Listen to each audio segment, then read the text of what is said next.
Throughout history, there have been countless unexplainable stories, events, and moments captured on audio. These horrifying tapes were archived, never to be heard again. Until now. These are the tapes of trepidation.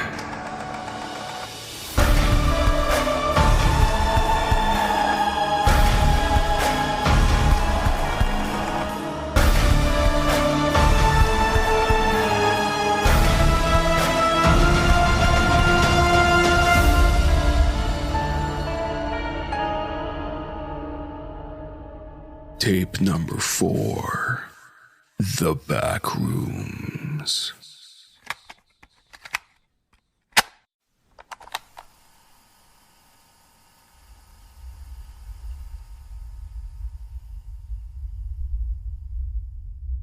If you're not careful, and you no-clip out of reality in the wrong areas, you'll wind up in the backrooms, where it's nothing but the stink of old moist carpet, the madness of mono yellow, the endless background noise of fluorescent lights at maximum hum buzz, and approximately 600 million square miles of randomly segmented empty rooms to be trapped in. God save you if you hear something wandering around nearby, because it sure as hell has heard you.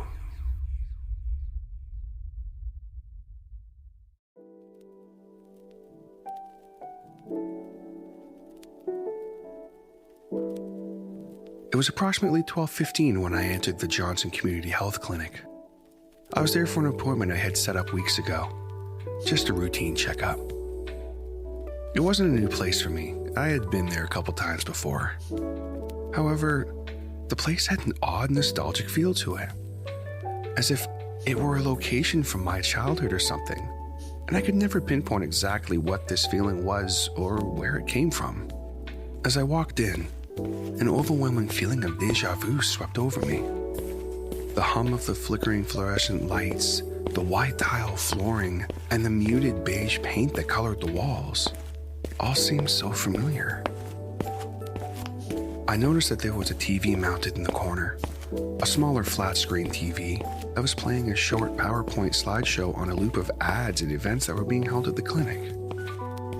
I passed the empty waiting area, a small area off the main room with magazines, children's playthings, and blue cushion chairs, and approached the woman at the front desk.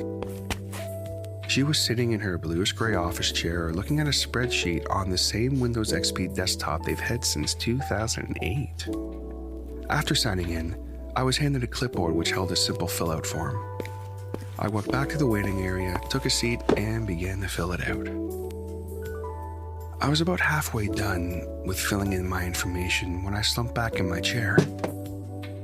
I hadn't gotten much sleep the night prior, and I was exhausted. As I slumped back, I noticed something very peculiar. My head never hit the wall. In fact, it felt like it went in. I got up quite frightened and looked at the wall. Nothing. Not a single hole or dent had been made in the wall by my head. So I reached to touch the wall, and my fingers went through it. I recoiled in shock. What the hell was that? I thought as I reached to touch the wall again, only to find my fingers clipped through once more. I took a step towards the wall and tripped on my shoelace and fell directly through the wall.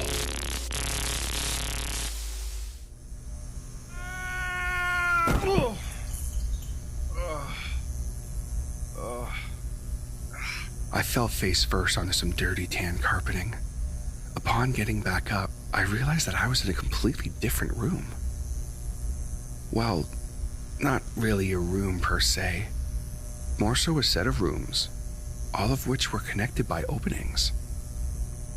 The walls were covered in gross tan pattern wallpaper, and there was also an overwhelming stench of moist carpet. I turned around and tried to put my hand back through the wall, but it wouldn't go through. Okay, what the fuck? I muttered. I looked back into the room. There were no windows, no doors, nothing on the walls, other than that disgusting wallpaper, of course. It was completely empty, aside from a singular plastic blue school chair. At this point, the only thing going through my mind was fear and the repeating thought of, I need to leave, on loop in my head. I started running through the rooms, deliberately trying to find an exit, but to no avail. There was no exit. Was this my permanent location until I died? No, there had to be a way out. I wasn't just going to be left there, right? Eventually someone would notice that I was gone. But nobody did. Then in the distance, I heard footsteps, but not those of a human's, or at least not a normal human. Alongside the footsteps was a gargling snarl like that of an angry animal. I began to run. I ran as fast as I could from whatever the hell was approaching me. I didn't want anything to do with it. I ran for what seemed like forever, but I was always back in the same room I started in.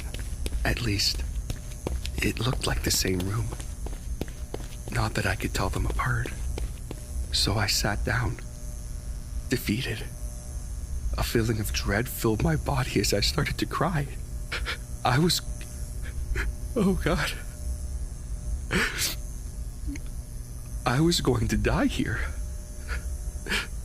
I don't want to die here.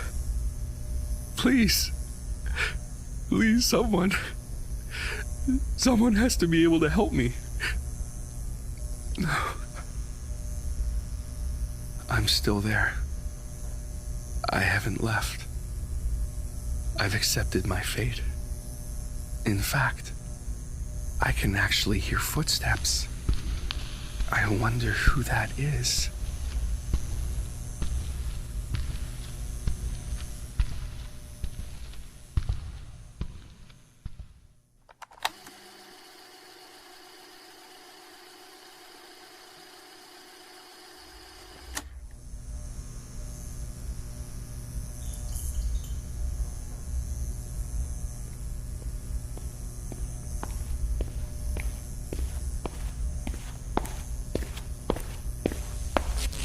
Wait, again? No, please, no, please, I don't want to fall again.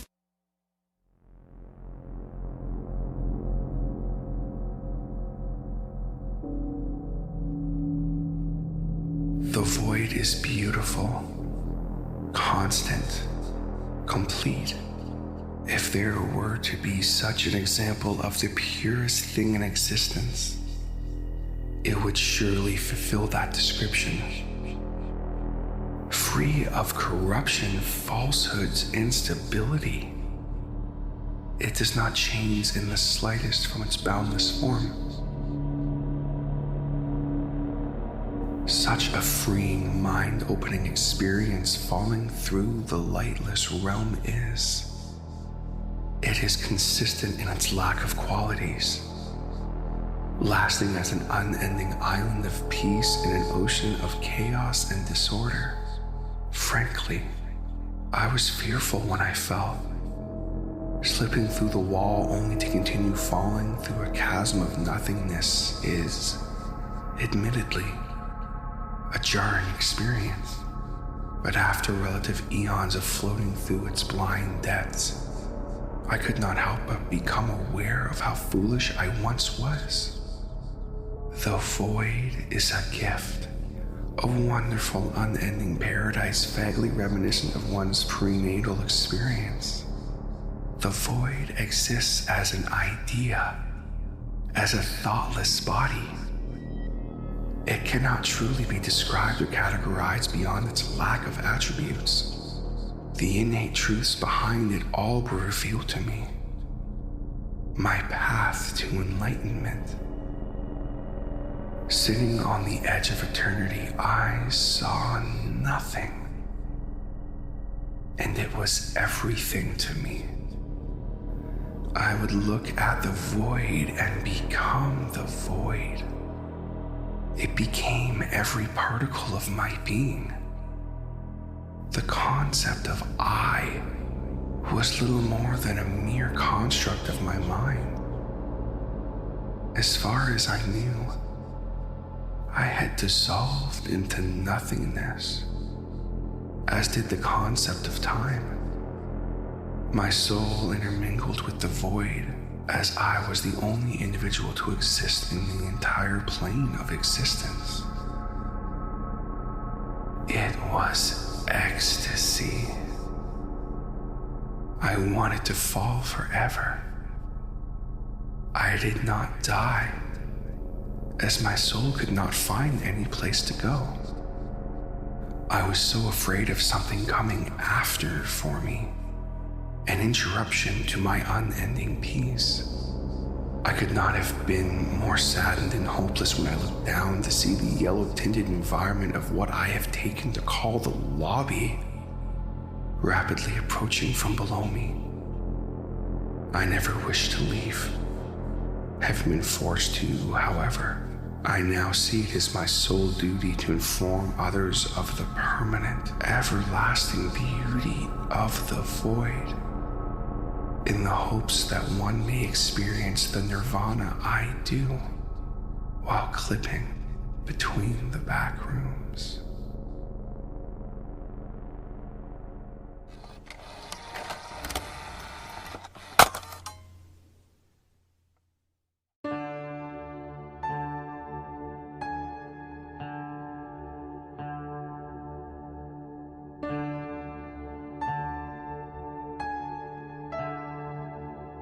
This has been tape number 4 by the Tapes of Trepidation Horror Narration podcast. The Backrooms introduction story and origin image was originally posted by an anonymous user on 4chan. The Backrooms story used in this episode was written by an anonymous user. It was originally posted on the Creepypasta wiki. The third story used in this episode, Empty Beauty, was written by an anonymous user and was originally posted on the Backrooms wiki. Narration, production, sound design, and additional dialogue for this episode is by TJ Hodder. Additional music and order of appearance was provided by the amazing EchoSFX.com and PurplePlanetMusic.com. Links to both are in the description of this podcast. Additional sound effects were provided by EchoSFX.com. On a personal note, they do truly amazing work over there, so go check them out. The Tapes of Trepidation theme song was written by the incredible J.M. Scherf. All logos, banners, overlays, and graphic design work was provided by the talented Jason Reese from Jaybird Digital Arts.